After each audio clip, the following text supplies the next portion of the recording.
signs at your trial, all right? But if you don't leave, then you are definitely in violation of the trespassing laws, right? Because once, whether you have a gun or not, once the owner or proprietor of the business says you have to leave, you have to leave. And if you refuse, whether you have a gun or not, you're trespassing. Does that make sense? All right. All right, so now the lovely and talented Detective Durham is going to cover all of the new laws. And this isn't, I mean, look, I'm here as long as you guys want. I'm sure we'll stay, but I think this is really good for you guys to know. So if you have to leave, go ahead, but we're going to go on. Thank you, Rob. And before Marilyn starts, too, just so we do understand on the trespass, you know, and Larry started off our meeting talking about declarations, independence, and things like that. Well, what is all that for, though? That's the government's behavior, not private citizens, correct? So there should be no argument. If a private citizen doesn't like firearms, it's his business or her business. And we will honor their wishes on their private property. Where we have contention is, and what we should be fighting about is what they're not allowing us to do on public property now. So I just want to make that clear. At least that's our position at the sheriff's office anyway. So you could put it another way, Brad, where it's a right of individual liberty to decide who gets to come into your business or out of your property. You know, I may disagree with somebody, but it's their property. They get to make the rules. That's you know, you can do pretty much you can do most stuff you want on your own property. Most of their laws govern your behavior in public, not on private property. Not all of them, but that's why you can't be drunk in home, but you can be drunk in public, right?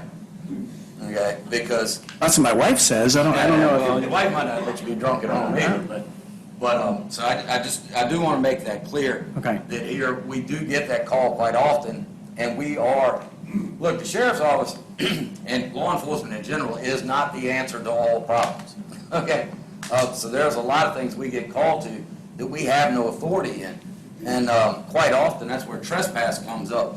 If you're ticked off at the guy that did your brakes, and you think he did a terrible job at the mechanic shop, and you're standing there and you want to argue with him, he don't want to argue with you and tells you to leave, you're leaving now. We're not taking sides, but the only law, the only area we have any authority in, because I don't know how to do the brakes either. The only authority we have is the owner of the business, regardless of what your complaint is, has told you you can't be here. So we will come, not take sides, but if you don't leave, we'll arrest you. Because you think, and you're going to think they're taking sides, but we're not. That's the only authority we have. No. So you still can redress this through a lawyer, through a letter, through a phone call, all kinds of things, but if they've told you to leave, you have to leave. And the one last thing, the horses, I love horses. I love other people's horses. I wouldn't own them. Yeah, now, I have a rule at home, nothing lives in my house 23 years unless I'm married to it. That applies to kids, horses, dogs. And horses live too long. But what I was saying earlier with the confrontation, you have a right to confront. And you're not, if that person continues that type of behavior, and that is also a felony in Virginia, so you have a right to take into custody also on your property. Their resistance to that will determine whether or not the amount of force you use. No, so you're not, I didn't want you to think you're just out there and you can't do anything about it. You certainly can, but if it came down to force, the force would be used to protect yourself, not the horse, okay? So you're not defenseless if that stuff happens. I do understand. I have a lot of family with horses, and that's why I don't own it. No. Right. Yes, it's punishable up to 10 years in prison to maim or kill livestock in the state of Virginia. So it's a major felony. Thanks, Brad. All right, so let's cover some of the new laws. So this is a big one, 18.208.2:5. You got to have a background check for all transfers of firearms, not just federal firearms license sales. So it's not where you're going and you're buying a new firearm.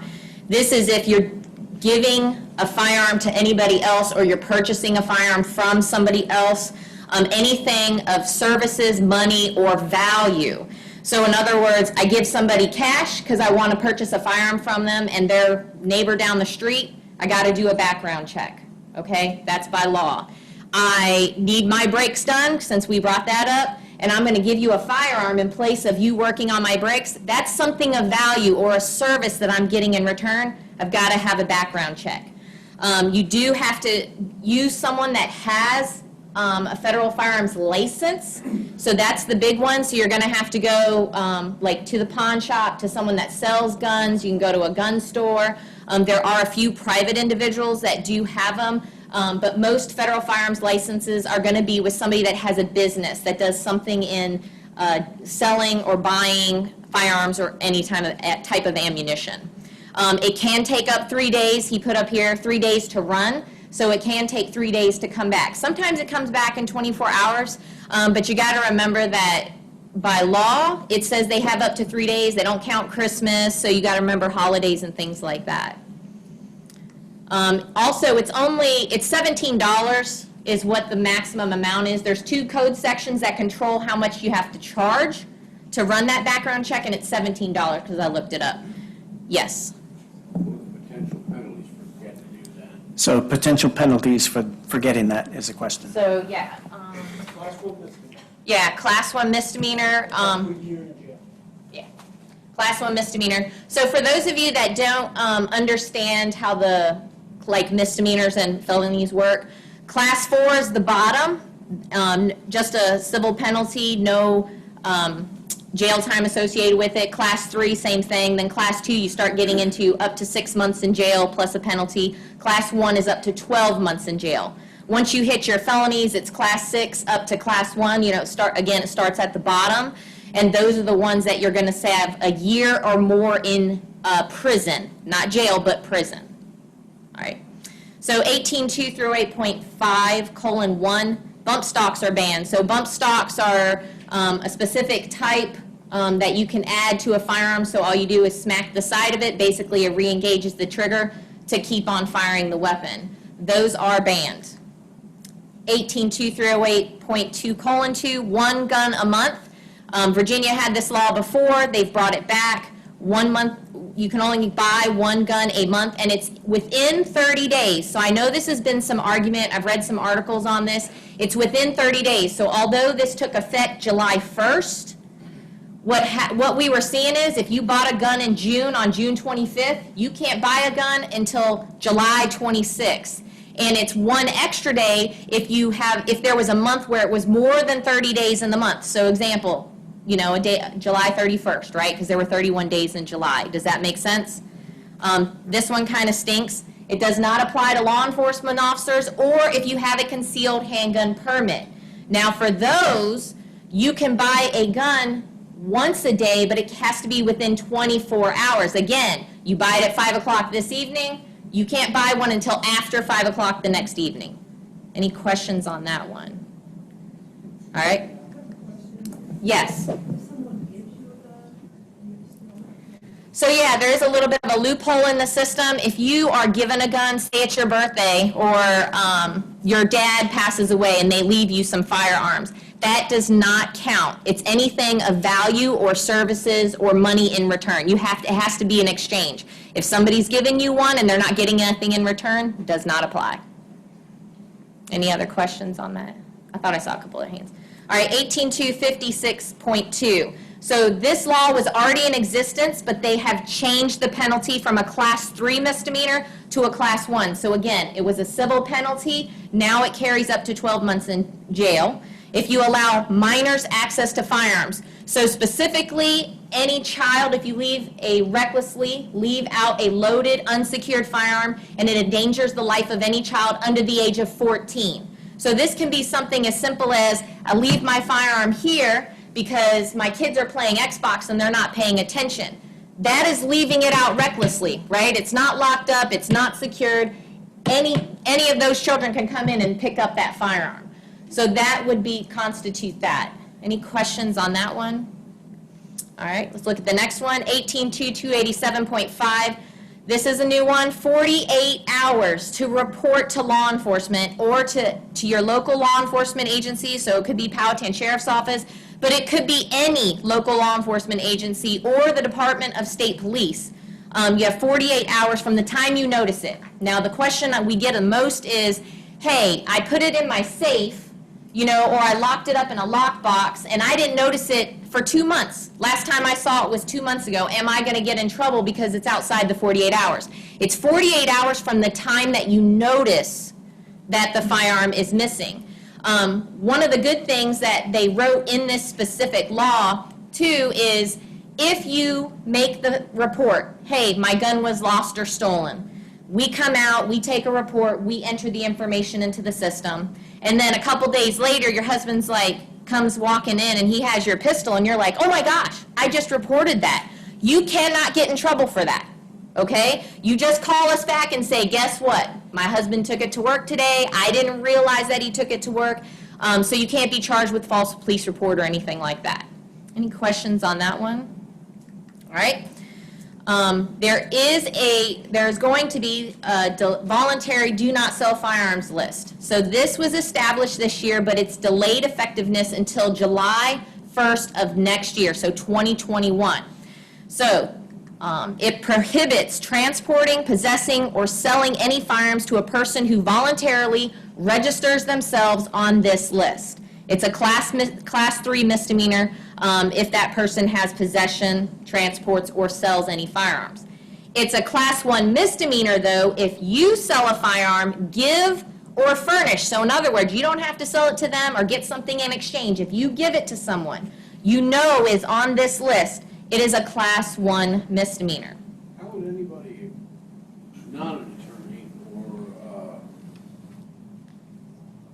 doesn't enjoy reading the Virginia Code, how would they know about it? So how would the average citizen know about this? Right. It's not common sense, because it doesn't really make much sense. But It does. But yes, when you do your background checks, one thing that's going to start showing up. So they're going to have a way, that's why this one's delayed, because they're still working that out on how everybody would find out. So it's going to have to be part of that background check process. report on 95. Go ahead, I'm sorry. You're okay. All right, any other questions? Yes. Just a quick one. Did you say ammo was included? If you sell ammo, you need a background check? So is the sale of ammo included? No, that was just for firearms, yeah. I was just saying, if, some people don't deal in guns, but they still deal with ammunition. They still require a federal firearms license for that. All right, any other questions? Okay. Let's go into paramilitary activity. So this is what's prohibited by 18.2.433.2. You're guilty of unlawful paramilitary activity, which is punishable as a Class 5 felony. So again, we're now in the second tier, moving up through the felonies. If you teach or demonstrate to another person the use, application, or making of any firearm, explosive, or incendiary device, or technique capable of causing injury or death to persons, knowing or having reason to know, or intending that such training will be employed for use in, or furtherance of, civil disorder. All right, so you get together with people and you're training them specifically to engage in civil disorder. It's punishable as a Class 5 felony.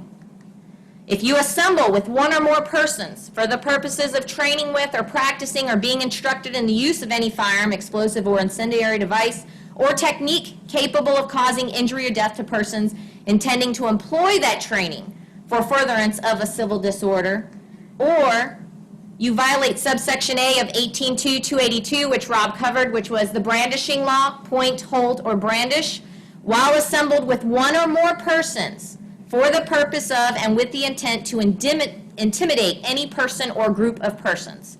So you think about the mob, everybody having their pistols out like that for the purpose of intimidation. If you're training with people to do that, that's still a violation of this. But we don't enforce this law. Yes.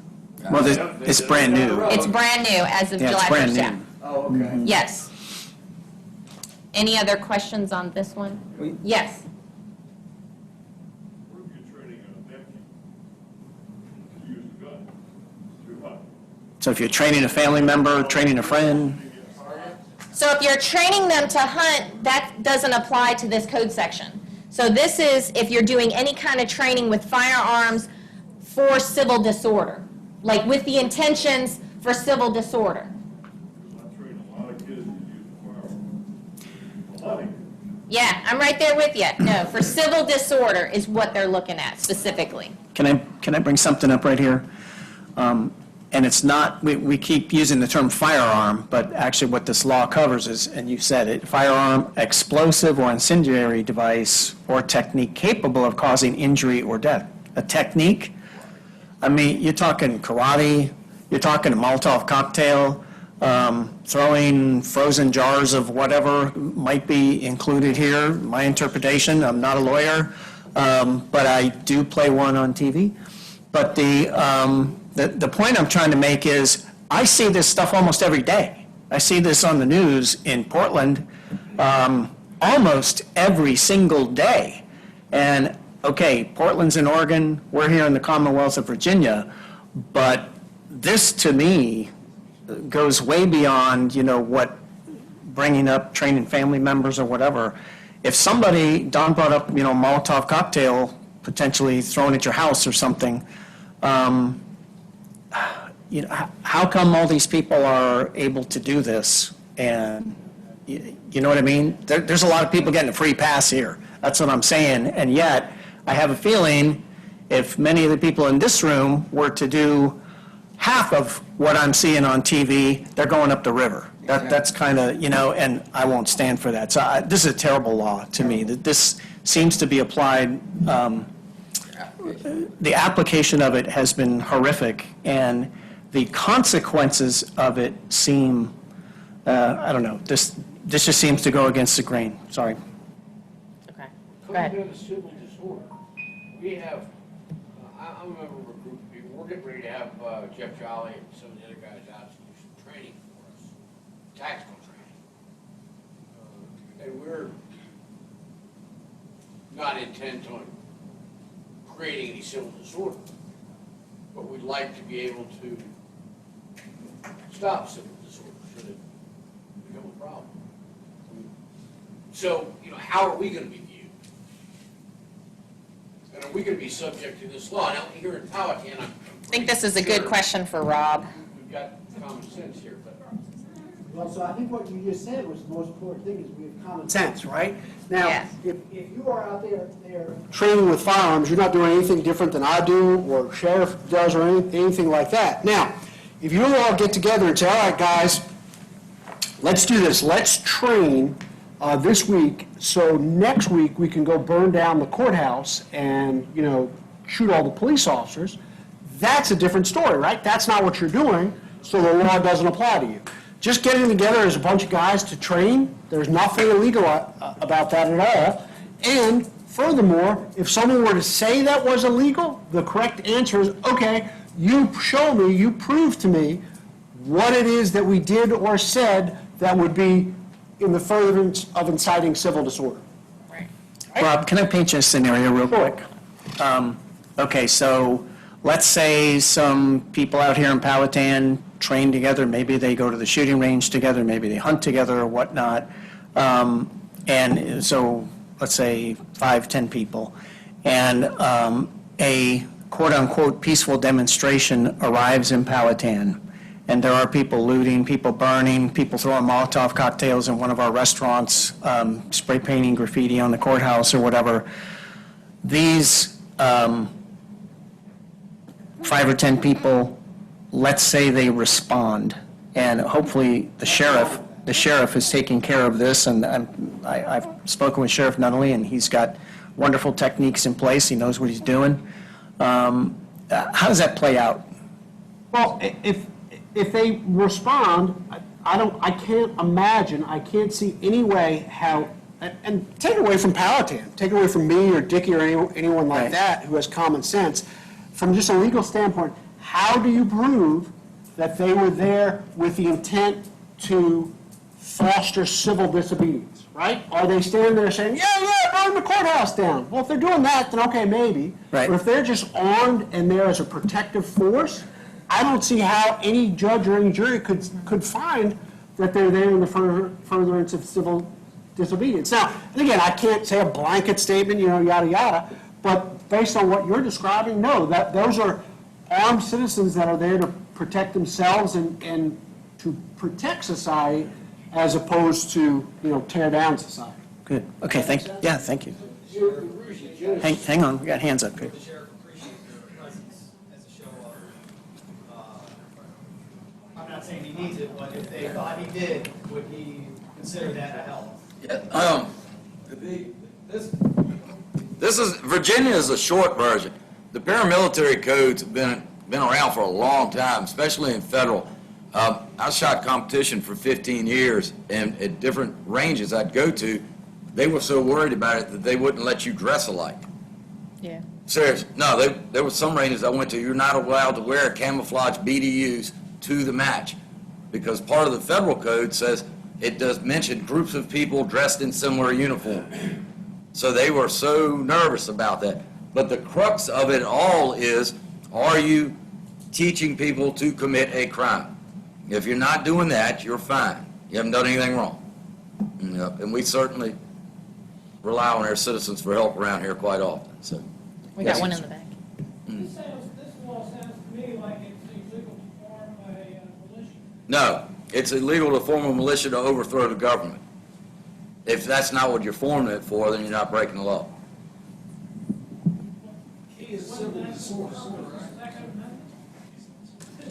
It could, you So- could very well interpret it that way.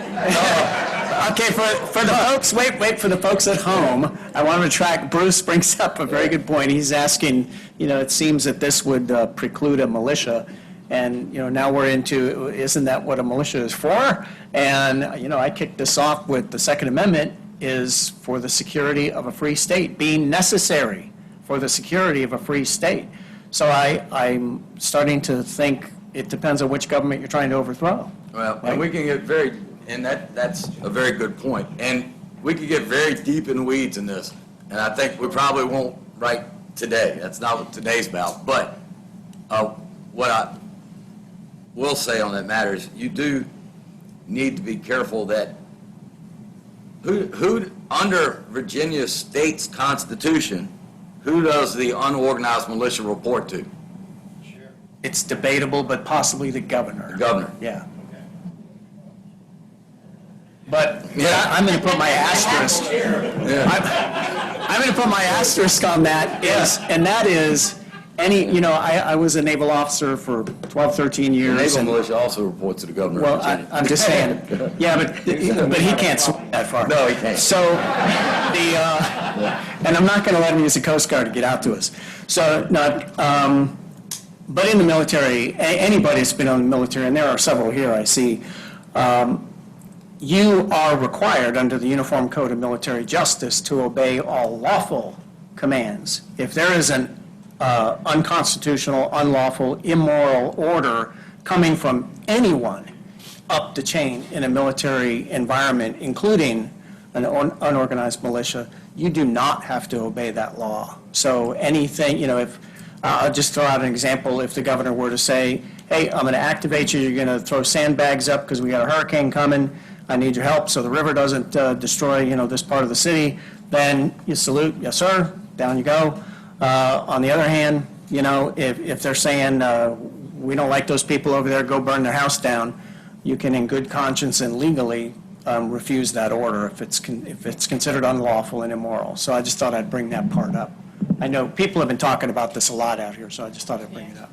There was a question in the back. Yeah, and Marilyn, I want to make sure that we honor you here because you've obviously prepared. So it's 5 minutes after 4, folks. If you absolutely need to go and you planned your day around a 2 to 4 o'clock town hall, this would be the time when, we'll give you a minute to get up and go out to the car and have a nice day. If you want to stay, this is on my dime, actually, so we can stay here as long as you all want to. But if you feel that it's time for you to have to go, then I understand that. So we don't have a disturbance. If you want to depart now, you can. But yes, ma'am. Where can you see this online? What website can you go to? This will it be on the County of Powhatan channel or where, or just on mine? Okay, if you go to my. Media Center.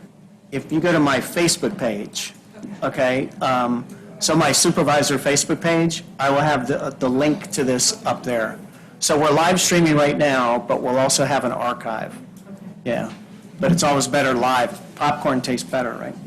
If I might just add. In the middle. I did. Oh, thank you. On the Powhatan, People that are leaving, and this goes for everyone, I put my business card, so if you have questions or anything that you don't want to ask, take my card and email me or call me. Great, thanks, Rob. I just would add to the question on where do we find this on demand. If you go to the Powhatan website and the Media Center, just do in the search box, the Media Center, and you click on that, you'll find it'll be listed by date.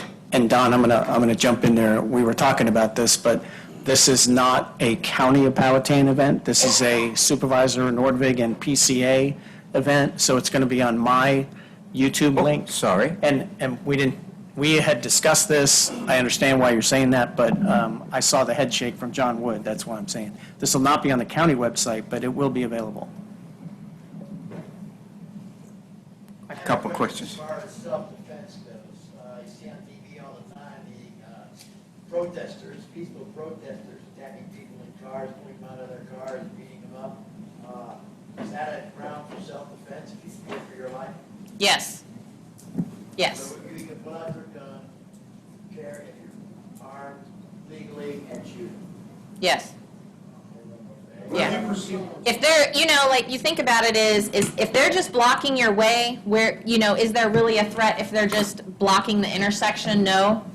But if they're around your car trying to get you out of your car, or they're trying to open your doors and stuff, the level goes up, and, you can clearly articulate, hey, if it's me and one person, there's a lot more room. Me and 10 people, there's not a lot of room there. Does that make sense? There's just not.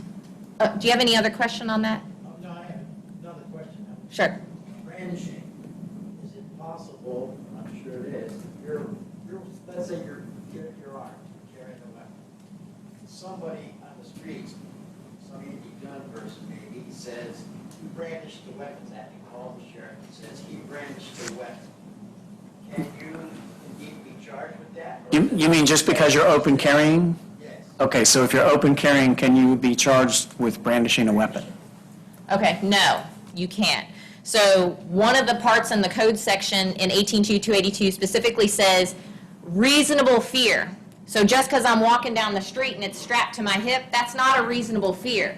Just as much as I have concealed carry on me and I reach down to pick something up and all of a sudden my shirt comes up and you see I have a pistol tucked in my waistband, that's not a reasonable fear. There's no context there for imminent danger of bodily harm, right? I simply have it. Or the wind blows my shirt open and I have a pistol right there. That's not a reasonable fear.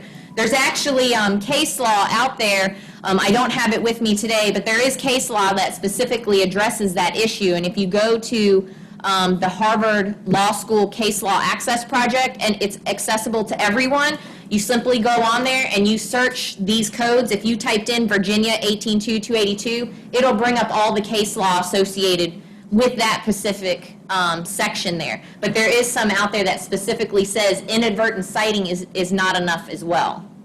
All right. Well, hold on. He had his hand up first. Go ahead. What was your question? I've got a question about the paragraph which on the screen, wouldn't that make a couple of Okay. You said, I'm sorry, I couldn't hear you. paragraph 3? 3. Okay.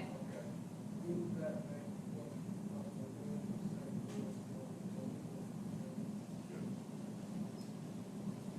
You mean because they were intending to intimidate the other people? Yeah.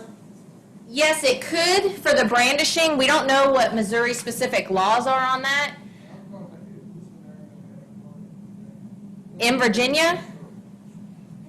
Well, probably not, based on the facts of the case. If this was, take the Missouri situation and plop it in Virginia, probably not. Only because what we're looking at is the other people were there threatening, they had guns, they were threatening to come back and burn their house down.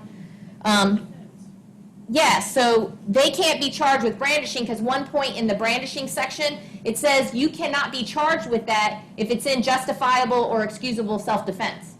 You can't be held accountable for that. And yes. Was that the end of the new laws presentation that you were doing? There's a couple more. Okay. Do you have any other questions? Okay.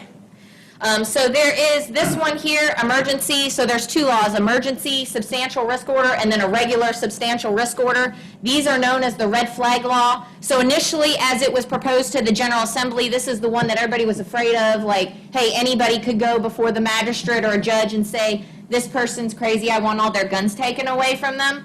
And everybody was scared of this. Now, it was redone in the General Assembly, and this is what passed, okay? Police and prosecutors can petition to temporarily prohibit people from going to the judge if they're at risk to themselves or others from buying or having a gun. So it can be for either or. But we have to do an investigation. It can't just simply be, I'm going over here and I'm going to petition for it because of what somebody else told me, okay? We got to do an investigation on it. We have to establish probable cause, just like we would for any warrant, to believe that the person poses a risk of injury either to themselves or to others in the near future by the possession of the firearms. So if you walk around and you're threatening people with a firearm all the time, you know, that might constitute under this section, okay? And it might not. It depends on all the facts of the case. Emergency one is short, so that one's good for up to 14 days. The substantial risk order, the permanent one, is up to 6 months. All right? So I think he did put this in here too. It's reviewed by the magistrate or judge. It lasts for 14 days.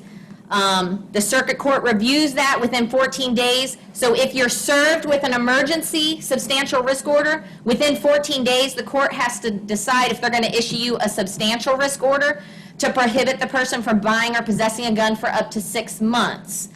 Now, there has to be clear and convincing evidence that there is an injury. It can't just be he said, she said. There has to be some type of evidence there.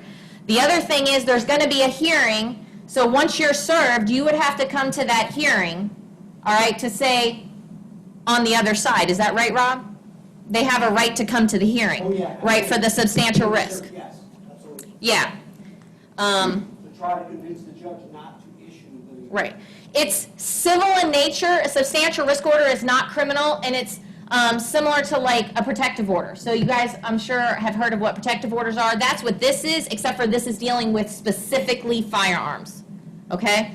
So people who are subject to an emergency substantial risk order, or ESRO or SRO, must surrender their firearms and their concealed handgun permit. So if you are a concealed handgun permit owner, a holder, you have to turn it in. You're also disqualified from getting a concealed handgun permit, and you can't work for a firearms dealer.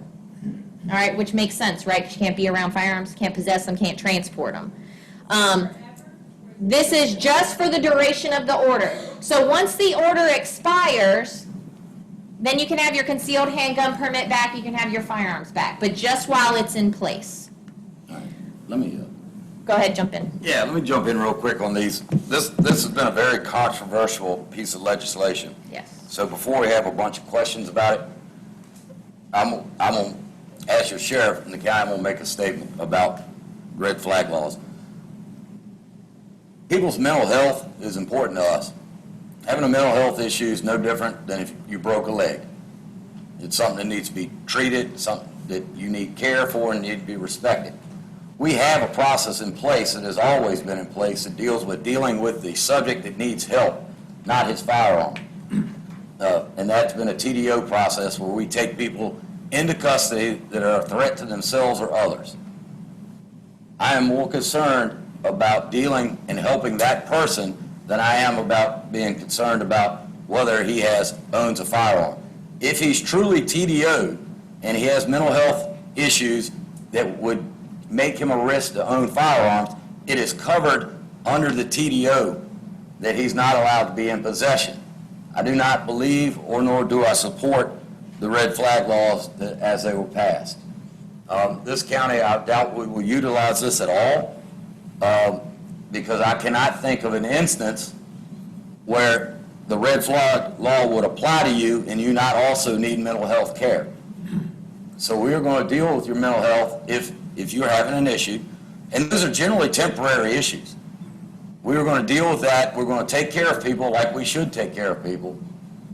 And during the time that they go through judicial review and a TDO, the red flag law, the 14 days, we are removing rights from you without you having any say. I don't agree with it. I don't think it's the right thing to do. And our agency, if we determine there's a threat, then we'll take care of that person. And we'll continue to use the TDO process. I do not personally see where this red flag law would be utilized in this county. All right? So yeah, and following up with what the sheriff said, not only is it covered under TDO, but it's covered under protective orders as well. So if there's a domestic violence incident involving somebody and we think that a firearm would be used, it's covered under that protective order. You can't have any firearms in your possession. You have to get rid of them within 24 hours of being served a protective order, okay? You can give them to a friend, a neighbor, you can pawn them, you can sell them, you can do whatever, but you cannot have them at all. And you only have 24 hours. And they changed that a couple of years ago to allow you to even get rid of them, because one of the big issues we had was once we served you, you couldn't touch one at all. Well, how do you get them out of your house to make sure that nothing happens? That is all covered under other laws. And just like with substantial risk, like he said, just dealing with firearms, if you're that guy out there waving firearms at somebody else and you're committing another law, we're probably going to take your firearms because of that law violation, not this. Does that make sense? All right, any other questions on this? All right, so Virginia State Police are the ones that are going to have to be required to keep and maintain a digital system for keeping track of any person that's subject to any of these substantial risk orders. Some things I want you to remember about the substantial risk order 2, it authorizes us to voluntarily ask you to turn your weapons over, okay? Voluntarily. It does not grant us the authority to search or seize your property if you refuse. If you have 200 firearms and you hand us one, and I don't know you have 200 firearms, it does not give me the authority to go in and do it. We would have to seize your property, get a search warrant, come back, and then retrieve any other firearms. Which again, if we have that much probable cause to get a search warrant, then you've probably done some other violation of law, not under this. That makes sense. Okay. I already talked about that. So let's look at weapons on school property. So 182308.1, you cannot possess a firearm on school property. This is public, private, elementary, middle, or high school. And again, as of July 1st, they added religious preschools and child daycare centers. So that is all included. Except if it's part of the school's curriculum or activities. So some of them that have ROTC and they're shooting weapons and things like that, that's fine. If it's a law enforcement officer or retired law enforcement officer, a security officer, some schools don't have an SRO, they have security officers that are armed, they can have one. Or you have a firearm that's unloaded in a rack. So you have your shotgun or rifle mounted up inside your vehicle. As long as it's unloaded and mounted on the rack, you are good. Or if it's unloaded in a closed container. And that's under the concealed carry law too. It clearly says in there if you have an unloaded firearm in a closed container. Doesn't have to be locked, but it does have to be a closed container. Okay? Or a loaded firearm, you can have a loaded firearm as long as you have a concealed handgun permit, a valid concealed handgun permit, and you don't get out of your car with it. As soon as you step foot out of your car, if it's on your person, you're going to be in violation of this code section, okay? It's got to stay in your car the whole time. Even if you're parent pickup and drop off, you want to drop your kid off, you can pull up to the school with your loaded firearm as long as you have a valid concealed handgun permit and drop your kids off, and you don't have to unload it. Okay, you just can't go inside the building. You can't go to the football game. It's got to stay in your car in the parking lot. So again, it added public, private, religious preschools and licensed child daycare centers, but this is only during the operations that those child daycare centers are in act. So think about Passion Community Church, big church, right? They have preschool there. So during preschool hours, Monday through Friday, you would have to follow the same laws that you do at school, right? You couldn't bring it into the building, you would have to leave it in your car. Once the daycare is closed, though, then it goes back to being church, and all you got to do is have a good and sufficient reason, okay? Any questions on that one? All right, so you can also have possession of a stun weapon on school property. If you have a concealed handgun permit, you can have that stun weapon. It doesn't have to be in a closed container. If you don't have a permit, it has to be in a closed container in your vehicle, okay? And again, it can be in the parking lot, the traffic circle, or vehicular ingress or egress, which would be like parent pickup and drop off. All right. So 152915, this is new. This is localities can ban guns on certain properties. It does have to be clearly posted. So sometimes that can be as simple as putting something on the door, a little gun symbol with a circle and a line through it, right? No guns allowed. It could also just be words that say no firearms permitted. They don't actually have to have a symbol, but it does help for that clear signage. Let's see. Oh, I think that's it. And let me add to that last one. You know, the board, at our last meeting, we did vote not to establish local laws to further restrict your Second Amendment rights. So, you know, county buildings, events, adjacent streets to events, that kind of thing. Your Second Amendment rights, as far as the local government is concerned, are preserved. Yes. Come down on magazine capacity at all? That only applies to that Oh. Richmond and Henrico law that they were talking about earlier, Yeah. 20 or more rounds, and it only applies to certain localities, and you're exempt from that if you have a concealed carry permit anyway. Yeah, that's for open carry. That one was specific to open carry. If you have a concealed carry permit, that takes it out of play. Yep. Any other questions on anything we covered? Yes. Cool off track, but if you were to get I always call them a come and collect permit. Because I always felt like, you know, all you've done is create a list of people who have firearms, for anybody who might later want to come and collect them. Am I off base there? Is there? So registration lists you're talking about, and, Yeah. okay, and Because that we're it's starting to subject- create you're those? Subject to an ESRO or an SRO, you have to surrender your CCP, which indicates to me that somewhere there's a list of people with CCP. There is. There is. Correct. Concealed carry, yeah, concealed carry permits, you do apply for those there, if you are concerned that that is a quasi-registration, well, it's not a registration of firearms, it's a registration of you. Doesn't say which firearms you own, what type or how many or anything else, but it does identify you as a firearms owner, because I can't imagine why you'd want one without owning one. So there's some merit to what you're saying there. That's why it's too deep a discussion to get into here as to whether, No, we got all evening. Go well, ahead. yeah, but whether or not you're supportive of what's commonly referred to as constitutional carry or not. I tend to lean towards that myself, but I also, from being involved with firearms personally and professionally for so long, I do see the value of training. I don't think that it should be mandated, though, because we don't mandate our other rights. So it's a risk. Yeah, but, you know, our rights aren't necessarily to guarantee our safety. They're to guarantee our rights. So, you know, I don't have issue with constitutional carry, but Virginia is not a constitutional carry state at this time, so we deal with what we got.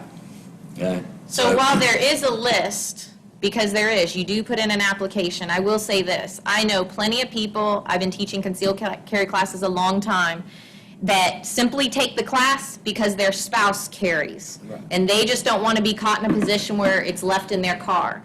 There is no registration requirement on firearms in Virginia, so you're not required to register. You could have 200 guns, we would never know, because if you did private sales or somebody passed firearms down to you in your family and you have 20 rifles because dad or grandpa or brother or somebody else left them to you, There is no registration requirement. Now, you go to some other states like New York, they require registration for every firearm, and you have to go and get it put in your name, what you have.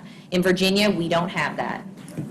So I got a question Yeah, for not you. yet. On the heels of that, I got a question for you about that. Sure. Because I just read in the paper or online or something, maybe some of you saw this, the FBI had a statistic on gun sales, gun ownership, and how gun ownership has gone up, 218%, and in Illinois it was 300 and something percent, but they had a nationwide figure is what I was coming up with, the FBI. And I'm thinking, okay, without a list, how the heck do they know? And it wasn't approximately 200%, it was a exact percentage that they had, and I thought, there has to be a list somewhere if that is done. I know what Virginia does, Right. but. So not it- registration, but first, if you buy a firearm, yes, at a licensed dealer and you do your background check, it does run through the national database. So they know who they're doing background checks for purchasing firearms. That does come up. See, right there makes a chill go up and down the back of my neck right there. And that's how, if we take a firearm into custody, for whatever reason, whether you find it on the side of the road and turn it into the sheriff's office, which is the right thing to do, we're missing 2 out there right now, by the way. Not us, but citizens here in the county. They leave them on their hoods of their cars or whatever. It does So, happen quite a lot. Yeah, if you find one, make sure you turn it in, please. Whenever we take one in possession, we run it through the ATF. ATF gets back to us, 10, 30 days, somewhere 10 to 30 days, and it will tell us the last known purchaser of the firearm. That doesn't mean owner.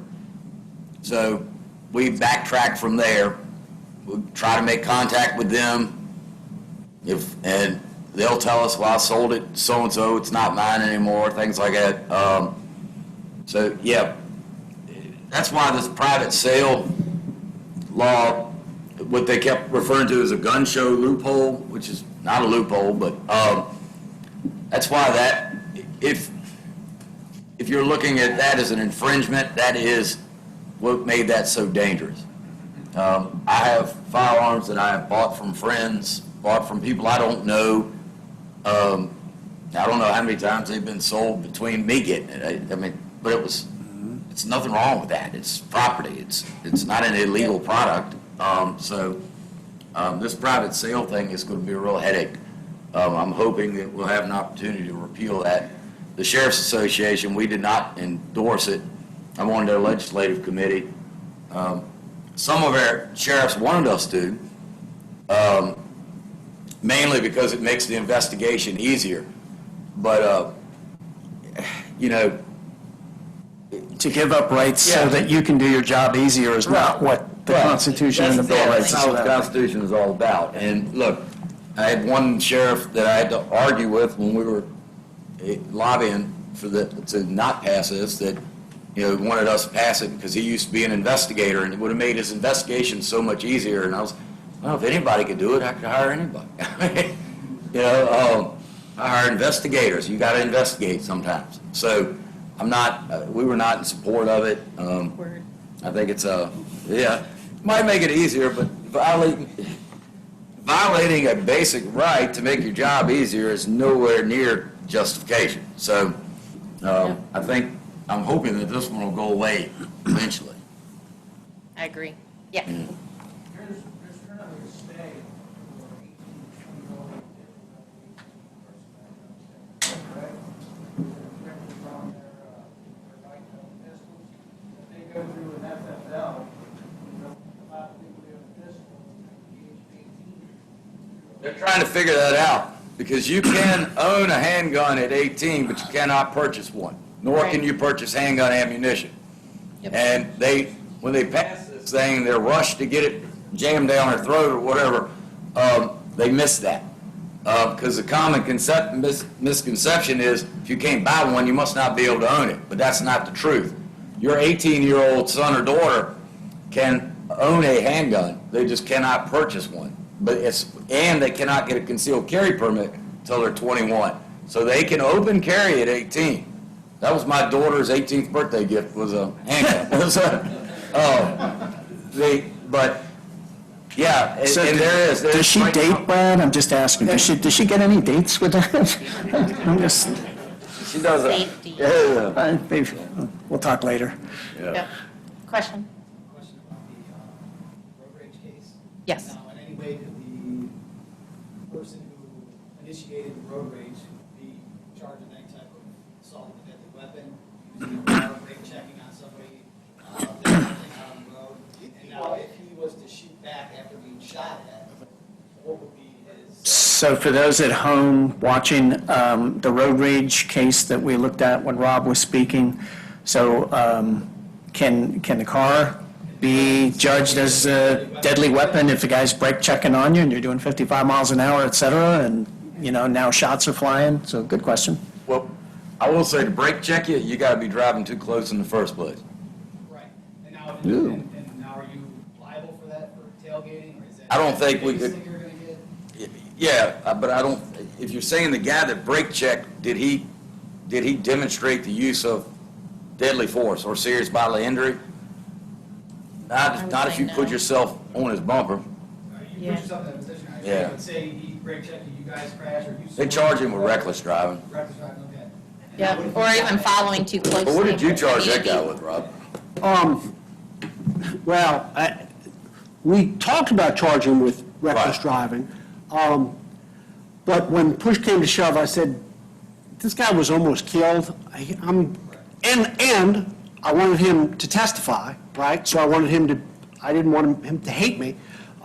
So I said, look, we're not going to charge you, but, you should, and he was honestly, he was so scared that someone shot at him that, nothing that he could have been convicted of would have, as far as reckless traffic, really would have made that difference. That poor guy was terrified. Being that scared, what if he fired back? Yeah, well, that would have been a whole different story. But now, probably if he fired back, that would probably be a very good defensive, self-defense claim. Yeah, and he probably would not have been charged. I don't want to say for sure. Chances are he probably would not have. Just Go ahead. remember in that scenario Instead of a too. brake check, he kind of NASCAR'd you. Well, yeah, that's an absolutely different story. Made Yeah, contact, that'd have been a lot different. yeah, that, absolutely. Yeah. And he would have been responsible for every round if he had fired back, the same way he was. What if it had gone through the window and hit the car in front of him? He'd still, even though it was their confrontation, he would have still been responsible for all of that. Yes. All right, another question? Yeah, another question? Go ahead. Yes. Along the lines of your question, in my opinion, a car would be considered a weapon. It is, it absolutely is. If you use a car. We're talking about a it's car being a yeah, weapon. Deadly force by brake checking, Yep. or swerving at somebody Absolutely. to justify shooting at. Right, so The guy who got convicted of shooting at the other driver. going back to, this is the catch-22 with the protester situation, right? You're downtown Richmond, you're at a stoplight, and a bunch of protesters come and stand in front of your car. If you run them down, well, you have now theoretically committed murder if they die, or committed attempted malicious wounding. But can you claim self-defense? Well, it depends. What were the protesters doing, like Marilyn was saying earlier? Were they banging on your car? Were they trying to get at you? Were they trying to break your windows? Did they have weapons, et cetera? Then, if they did, then you're probably going to be justified on a self-defense scenario. But if they're just standing there holding placards and not letting you go, and you decide to run over them, well, that's a different story, because now you've used deadly force. So, A car can't be a weapon. yes, absolutely. Anything that has the ability to take life is a weapon. Car, baseball bat, anything. It's not the object, it's how you use the object. If I pick up my cell phone and beat you to death with it, well, that's deadly force. But that's, the guy who shot at the other man, he was charged with shooting it, but now was he justified because he was acted upon with a deadly weapon being the car? Well, you have to watch, be careful, You know what I that, mean? yeah, don't ever Well, leave not out the for reason, just the don't brake leave out the checking. reasonable. Brake checking wouldn't have Yeah. been, brake Yeah. checking alone is not enough yeah. for that. If he had pulled up alongside him, remember when he flipped him the bird? If he had then tried to swerve or get him off the roadway, different scenario. There's where your But car is simply getting in front of definitely a him, deadly weapon right there. Different. And let me pitch in here too. This is a good dialogue, because probably one of the most common things that people in this room would encounter is road rage. road rage incident, they're becoming more and more common. And if you go up to, Northern Virginia, and let me know because I'll pray for you the whole time you're up there. This is becoming a real, an everyday problem up there. So, best thing to do is, gently apply your brake and take the next right and hope that guy doesn't. Just get away. Let me add something that Larry said there, and Marilyn and I, when we teach concealed carry, we go over this all the time. For those of you people who do carry a concealed weapon, if you are involved in a road rage, and this happens every month, if not every week in Powhatan, maybe not every week, but every month certainly. Somebody is driving like an idiot, right? So you want to stop them from driving like an idiot. So you think, not you, but some people think, well, the appropriate thing for me to do is to take my gun out and show it to them in the rearview mirror, or stick it out the window so they can see it, or just hold it up so they can see it. That is brandishing a firearm, all right? Never, ever show your gun to anybody until you are ready to shoot them. If you're not ready to shoot them, then don't show it to them. Like Larry says, slow down, make a turn, get out of the way, call 911. Don't show them your gun, because then all they have to do is say, he pointed a gun at me, I was in fear for my life, and guess what? If it's a misdemeanor offense, any citizen can go to a magistrate, get a warrant for your arrest, no matter what I say, no matter what Brad says. There is no authority to get rather we have no authority to stop a citizen from getting a misdemeanor warrant. A felony warrant, yes. So they don't even have to tell the police. They can just say, the guy pointed a gun at me and get a warrant for you. And even if you're not convicted, you still have to go through court and arrested and all that. So really think twice before you decide to show a weapon to anybody. Think about something else too. Dash cams. The price of dash cams has come way down. That's not a bad idea in these days. And also, if you've got a passenger there with a smartphone, they can start, doing a live feed to their Facebook page or something, so you have some kind of record there. I'd like to just ask further one question this gentleman had about demonstrators and your vehicle. Your vehicle is in the roadway, and the demonstrators decide to surround your car. Now, I guess at this point, you'd be considered a hostage, because you can't move. You can't move. You're unable to move until those demonstrators decide that it's time that they dispersed and let you go. So what is it that you can do?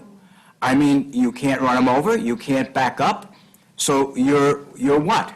You're just going to sit there until they decide that it's time to move. That sounds like kidnapping. Honestly, how many times have we heard that people made a wrong turn? The next thing they know, and they're in the middle of a demonstration. And, the roadway is for vehicles, not for people. But the people are in the roadway and blocking your ingress or egress. So honestly, this is a real scenario, and I'd like to know an answer. Well, I can tell you, everything is, we do this at the academy and everywhere, especially when we're dealing with our newer law enforcement officers. We could spend hours coming up with scenarios about when can you use deadly force and when can you not.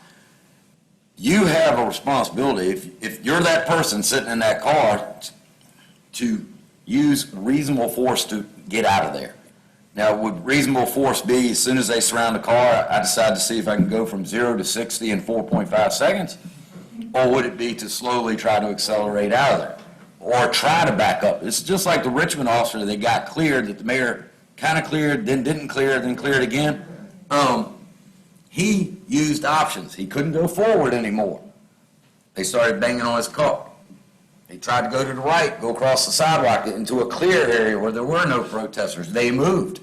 Hands up. So those things show that you just didn't say, well, there are protesters in the street, I don't think they should be there, so I drove over them. Because that's murder. Yeah. But you gotta be careful too, like some places in Richmond where they have all those crosswalks like in the middle of the roadways down there. And if they're on this side of you and this side of you and you're in the middle, they're actually legally allowed to be there if they're within the crosswalk. And what I'm getting at is, look, our objective, and when I taught these concealed carry classes, I made this very clear. when you decide to carry a firearm or to use any force, you just decided you were going to be a more polite person than you were before you did that. And if the macho stuff can't go away when that firearm comes in, don't buy one. That's a good point. Okay. Great point. Stay away from the rest of us don't get a concealed permit. If you still are so fed up, and most of us grow out of it. We've all been there. But if you haven't grown out of it yet, don't join our ranks. Don't be a firearms owner with us, okay? We don't need you. No. So if you can take action that is reasonable, which is to try to move your car out of there, and then they start banging on your car, then they start trying to break your windows, then you might want to do 0 to 60 in 4.5 seconds, okay? Because now that fluid situation has changed. What it started isn't how it ends all the time. So, yes, I agree 100%. I do not want people standing in the streets of Powhatan County blocking traffic, and I will be there shortly to remove them, one way or the other. But let me do that, okay? You try to go around them. If you can't go around them and they start beating your car, busting windows, then you as a citizen has a right to protect yourself. You do what's necessary to make sure you can get home, okay? And we'll support you in that. But do not have the power to take somebody's life in your pocket and decide that allows you to do things you wouldn't otherwise do. There are areas of Richmond City you don't go in now, don't get a concealed carry permit and think it gives you a license to go down there, and, all of a sudden, well, I got a gun, I think I'm going to go down here. No, that's not a good move, okay? Yes, ma'am.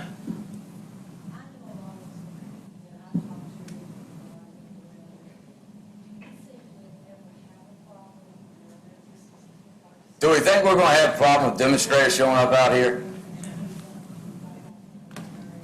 Ma'am, I don't think we'll have an issue. The people I didn't grow up out here, but the 30,000 residents I represent and I've been dealing with out here tend to be much more polite than most places. I'm very happy with this community. I've spent a lot of time in every area of this community. You wouldn't believe that I'm on a dozen different boards out here. I interact with, in the last, let's say, in 10 days, the week before last, I spoke to the Democratic Party, the Republican Party, spoke to Park, I spoke to a friend from a gun rights group. I spoke to a guy that wanted more gun restrictions. I spoke to a COVID group. One group wanted masks, one group didn't want masks. I spoke to, let's see, Sons of Confederate Veterans. We had a discussion about some monument issues in the county. Not one of these groups, not any of them, as varied as they were, ever brought up the fact we want to tear something up out in Powhatan County. Now, that doesn't mean that somebody might not get a wild hair. And the Board of Supervisors, Larry and these guys, let me tell you, I don't know how they do it in other counties. Our board is involved with the sheriff's office. We all work for you. We have different roles, but they're as interested in the county as I am being in a safe place. So, we stay in constant communication. There's people, Larry probably knows, that maybe I don't know as well. If he hears something, hey, must might be a problem, my phone rings. If I need something, I call Larry, or I call David, or any of my board members, depending on where the issue is. So we are very, and it's easier in a county with 30,000 residents rather than one with 500,000 residents. And if it makes you feel any better from the board point of view, I'm going to suggest that we build a wall and make Chesterfield pay for it. That's it. But if anything today, and I might actually chip in, but I did move out here, so I'm glad it wasn't up before. Well, we'll take passports at the door. But seriously, if I leave y'all with anything today, and in these conversations we're going to come up afterward, we are doing very well here. There's a lot of stuff going on with police reform you're seeing out there. There are some things we can do better, and there's some things that don't need to be messed with. There's no reason at all we can't sit down and discuss how us in law enforcement could do a better job. I'm not scared of that. And there's probably some things that haven't come up that some other people might like to see us address also. But we have a very reasonable community. Sure, we teach every deputy here. Marilyn's a veteran officer here. She's been here with us quite some time. And you were an officer in other jurisdictions before you came here.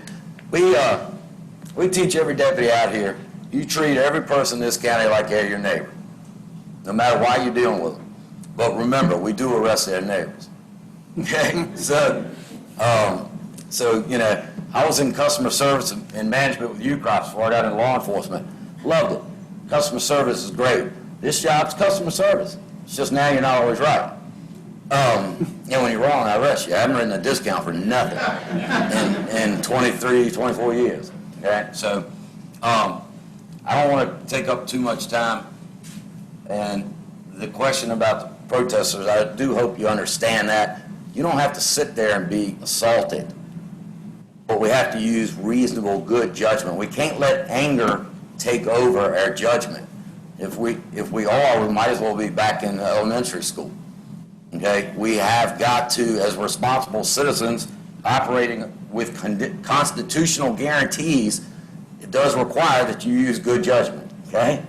And if you use good judgment, you're not going to have trouble with us.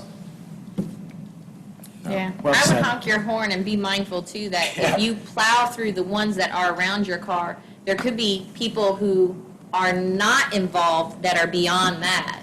So if you go through, you could injure somebody else, or just like if you use your weapon because they're trying to get in the car.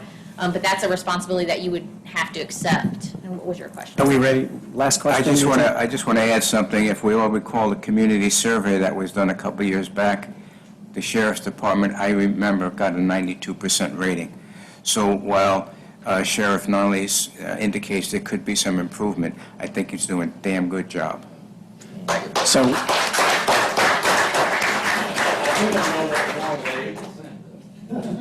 well, what was the rating of the politicians in the county by any chance? A little better than others? Yeah, we'll let that go. All right, I see a couple more hands, but I think in fairness, what we're going to do here is take one more question. Was it you? Okay, we'll take one more question, and then some of us that have time will hang around, and maybe you can get your questions answered a little bit more one-on-one. Let's, for fairness, let's keep a little social distancing going where appropriate. But it is 10 minutes to 5. This has been an incredible privilege to host this. But let's do one more question, and then Don and I will have just some really quick closing comments, and we'll be done here. So go ahead. Really, is it more of a question for just confirmation, just in regards to being reasonable and good judgment? We're not shooting to kill. We're just, in self-defense. We can use our firearm, but the goal is not to kill someone. Right, that's accurate. The Right. goal is to protect a life. It's stopping aggressive or illegal action that Right. places you in fear of serious bodily injury or death. The only issue I think Exactly that we'd have is that when you do get trained in a firearm, you do shoot for the body mass, which is typically the vital organs. So even if you're a bad shot, you'll hit him in the leg or her in the leg, which will, guarantee that it will be a vital organ. But nevertheless, in training, that's what you're trained to do, is shoot for the body mass. Right, whatever. Thank you so much. Okay. Couple closing comments. First of all, this wouldn't have even happened, and the origin for this entire event started with this man right here, and I'd like you to give a round of applause to Don Silberbauer. He's a very involved citizen, and we could use 1,000 more like him. So, and I encourage everybody here, if you want to get a hold of me, doesn't matter what district you're in, Supervisor Byerly was here before, I'm sure Mike would say the same thing too, but you can get a hold of me if I need to relay it to another district. If it's specific, that's fine. Let me make a closing comment here. I started this by reading from this document, which is your Declaration of Independence, and then coupled with the Constitution. Let's remember, your rights are part of who you are. They're not permitted from the government. You are born with those rights. That's what the American mind believes. If you don't believe that, I would argue you're not an American, no matter where you were born. America is, it's an idea. It's an idea that we are created, we have individual liberty, and we have inherent rights. And I'm going to read a couple things that, just as a reminder of what your rights are. We already went over free speech, freedom to worship, freedom of the press, freedom to peaceably assemble to petition any redress with the government, etc. We talked about the Second Amendment for the last couple of hours. Let's just take a real quick reminder here, Fourth Amendment, that says you have the right to be secure in your persons, houses, papers, and effects against unreasonable searches and seizures. It shall not be violated, and no warrant shall issue but upon probable cause, supported by oath or affirmation, and particularly describing the place to be searched and the persons or things to be seized. Bounce that up against the red flag law and you make up your own mind there. The Fifth Amendment, I'm going to read just the last part of it, where it says, you are not to be deprived of life, liberty, or property, which was the original word for pursuit of happiness, by the way. So life, liberty, property without due process of law, nor shall private property be taken for public use without just compensation. So I'll add those to all the other rights that I discussed earlier. I really recommend that you get a little booklet like this. This one costs like $3.95. There are organizations that give these away for free. Get online, read through your rights, and remind yourself, what is the American mind? When Jefferson sat down on the second-story flat in Philadelphia, not far from Independence Hall, on a hot summer day with flies coming in the window, Thomas Jefferson sat down and wrote this document pretty much as you see it. There were changes made, but pretty much as you see it. He sat down with a laptop desk in a hot room all by himself with no books, and 3 days later produced this magnificent description and expression of the American mind. Go home and read this. Get one of these, read through your Constitution and especially your Bill of Rights, and remind yourself, get rid of the amnesia that the nation is suffering. Remind yourself of what it means to be an American, what kind of rights you have, and then protect them. Protect them. Second Amendment is a huge part of that. If anybody wants to go downtown, if anybody wants to talk to Delegate Ware, State Senator Hashmi, Congresswoman Spanberger, if you want to go up to D.C., I can arrange for a bus. If you want to go down to Richmond, same story. If you're one of those people that are shy, you want a little guidance navigating through the buildings down in Richmond and go see this person or that committee member, I'm there with you. I've done that plenty. So if anybody wants to engage with your elected official that is directly responsible for your jurisdiction, or even someone outside, I'd be happy to make that happen. Thank you so much for coming today. Thank you, Don, again, for being the genesis of this entire thing. Thanks to the people online. We had over 30 people watching the live stream. This will be archived. You'll find a link on my supervisor Facebook page. Give yourselves a little round of applause on the way out the door. You stuck in here for almost 3 hours. Thank you so much. I want to just add one other thing. Many of us, some of us that are come heres and not from heres, we're not born with a weapon in our hands, with a firearm in our hands.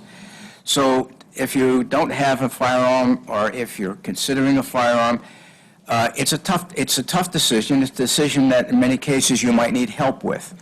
So there's some thought being given right now to a series, what I'll call, for lack of a better word, classes that are being considered that will do making that first firearm decision, the care and feeding of a firearm, that is the cleaning and disassembly, the first purchase, making your first purchase, making the right decision the first time around, training, and ultimately perhaps a group of like-minded citizens that will do, as we've been discussing, home defense, defense of life and property, and not just one-on-one, but joining a group with other like-minded citizens. If you have any thought about being interested in pursuing classes and ultimately perhaps a group, get in touch with me through pcahome@comcast.net. It's on this flyer at the bottom. So if there may be some flyers left. If not, I've got flyers here. Just grab one and then send me an email, and as this progresses, as we move forward, we'll get in touch with you and say, here's what's available. Thank you so much. Be safe. Thanks for coming.